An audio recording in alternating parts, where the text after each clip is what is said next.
Let me begin by showing you how this tool works on these early 4 and 6 cylinder Mercedes engines of the 50s and 60s and very early 70s. Couple things you should be aware of when you're using this tool is don't use a long extension like this. You know, you can get on it. You can see the adjustment nut right there. It's under each rocker arm, and if you look, this tool fits right in there and goes right over the top of the rocker. So it's a tight fit. But if you're using a long extension like this and you get the wrench out here, it's too easy for that to slip back. And if it slips back on that nut, that's when it's going to round the edges of the nut.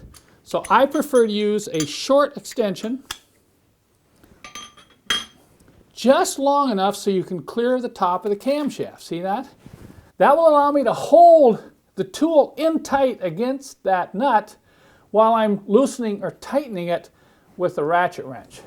So that gives you a pretty good idea what you're up against here. You do not want this to slip out and slip off while you're trying to turn those nuts, or you're going to round them off.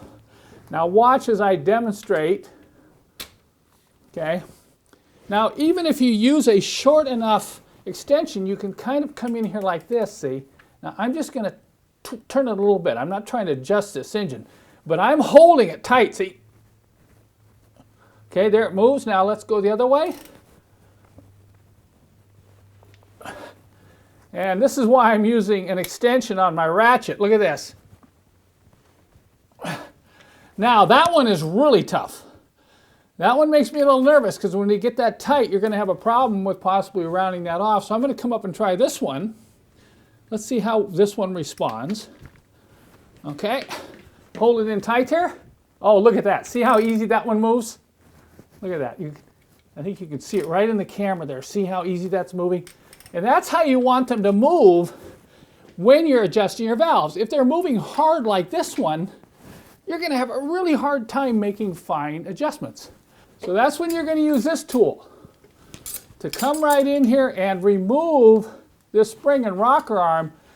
Then you're going to use a socket to get on this adjusting nut, and you're going to loosen it back and forth. You know, with the purchase of this tool, I'll give you a video which shows this in detail. But you want to make sure each one of these nuts are moving relatively easy before you start the adjustment procedure, or you're not going to get accurate adjustments.